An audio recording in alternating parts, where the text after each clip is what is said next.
Alright, hello everybody. Today is Sunday, which is time for my weekly wrap up, my reading wrap up for the past week.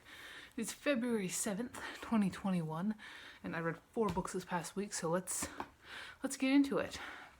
Excuse if I'm breathing a little bit hard, I just ran up the stairs doing laundry. So, first up, I read a poetry collection that is Sunset Dreams by Matthew Nies.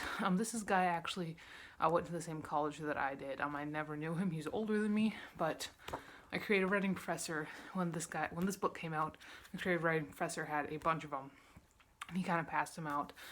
So it's just a poetry collection. Nice writes in a lot of different forms. He does a lot of very obviously structured poems. He does a couple that are a little bit more free flowing. He's good at painting his pictures and kind of figuring out exactly how to show you what he's meaning. And he has some really nice turns of phrases in here. The only thing that didn't personally connect with me is that there is a Jesus-y overtone to a lot of these. And as you may know, if you've been around at all, I just don't care for that shit. Yeah, but it's a good collection and it's good poetry. I ended up giving this one 4 out of 5 stars. Then I read Ultimatum by K.M. Walton. This is the story of 2 brothers, and their father is currently dying of liver failure due to his alcoholism. And this book really takes place in 2 separate timelines. There's Oscar's point of view, which takes place in the present day, and then Vance, the older brother, his point of view starts a couple years prior, and then it catches up to Oscar's. And what I really liked about this book was just how you could see how blind they were to how their parents actually felt about them, and how because Oscar is the younger brother and he's more artistic, he's a little bit more sensitive, and he is convinced that his father just hates him. He's convinced that his father is just doesn't think that he's worth anything. But when you see in Vance's point of view, is that his father is extremely proud of Oliver, and it's just a really interesting dynamic, because the 2 characters, it is very much, the author is very good at making you see that these 2 characters are, they're not knowing everything just because they're characters in a book. They're very much not. And it was very emotional, I will say.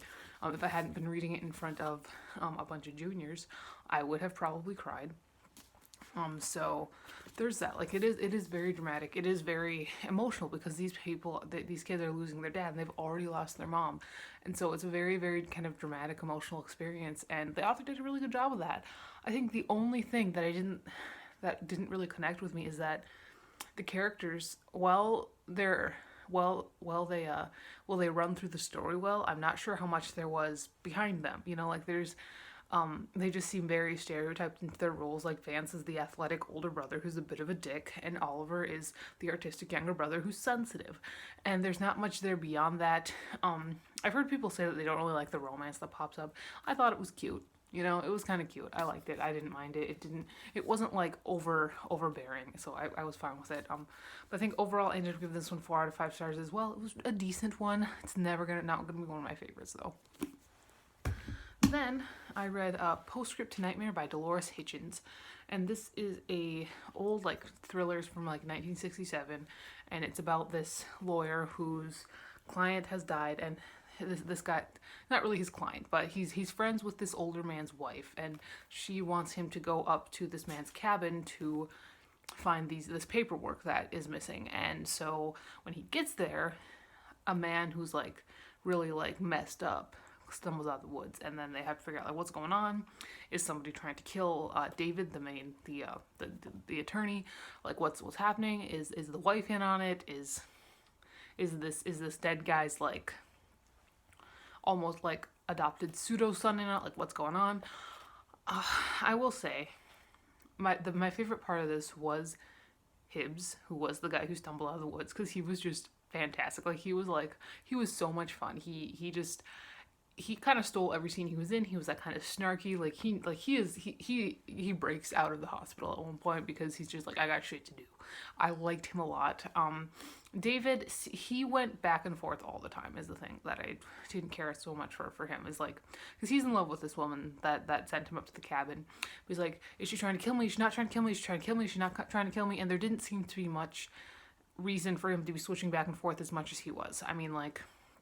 I can understand after like a big event, like okay, maybe she is, but like it was just like seemed random almost.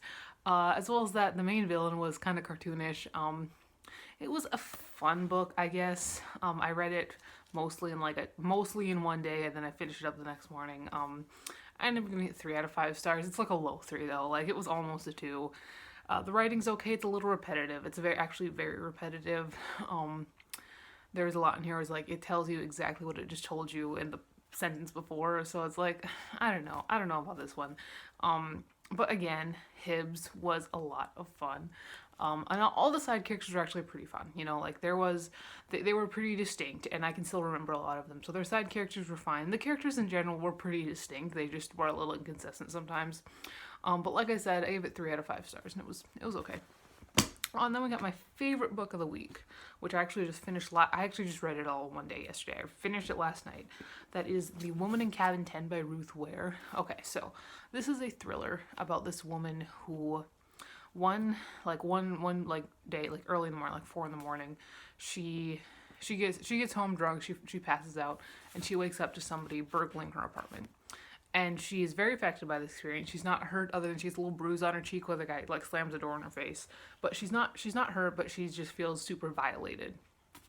And so she has some PTSD from this, but she is set to go on a luxury cruise for her job. However, on the first night of this cruise, she feels like she hears a woman screaming, and then a body hitting the water.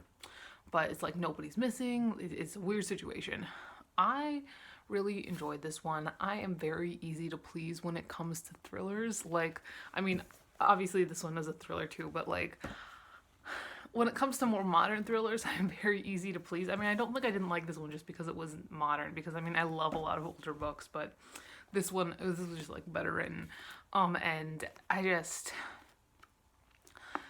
like, I'm awful at guessing how things turn out. I'm awful at predicting. I kind of got part of it, but it was just so much fun, man. Like, I just had to keep reading to figure out what happened next. I think that's something with like the newer thrillers with like 2010s onward, is that they figured out how to make you want to just keep reading and keep reading and keep reading and keep reading. And I did. I mean, I read this book in one day, you know, like, which is, I mean, I do that quite a bit, but it's less frequent now, and it was a lot of fun. You know, like, I really like, because it's also split up into parts, and at the end of each part, it's like it talks about how this journalist went missing, and it's like correspondences between like people who care about her. It's very, very interesting. I really like that part of it. It might seem a little bit gimmicky, but I enjoyed it. The main character was fun. I liked her. She was, I mean, like I said, she was fun. She was very obviously an alcoholic, and that the author made no like ham-handed like kind of moral out of it. It was just like kind of what it was, and that was really fun. I really liked all the side characters. Like I said, like, I did a reading vlog this weekend. I'm still actually technically doing it because it's still Sunday. But I talk a little bit more about like my feelings in there as I'm reading this book. But I just really enjoyed it. I just thought it was a lot of fun. I have a lot of other, like, what I've been getting book of the month boxes, and pretty much I've just been picking like the thriller every time. Like, not every time, and I've been doing a lot of like add-ons. I'm gonna stop now because the book wall's getting out of hand. But all my add-ons are always like thrillers and stuff like that, and I'm just devouring them. Like, I just love them so much, and this is like one of those like really good examples of one of those modern like thrillers, and it's really fun. Like, again, like, it might seem a little bit cartoony in them, but I just really enjoyed it. I liked the writing style. It was very fast. It was very easy. I liked the description. I liked the setting. I thought that was really neat, how it was like kind of a closed situation, because like they're on a boat, like they can't go anywhere. That was really cool. I don't know, I just liked a lot of it. I'm giving it 4 out of 5 stars. This one's a high 4. I really, really enjoyed it. All right, so these are the books that I read this past week. That is all for today. I will talk to you later, and goodbye.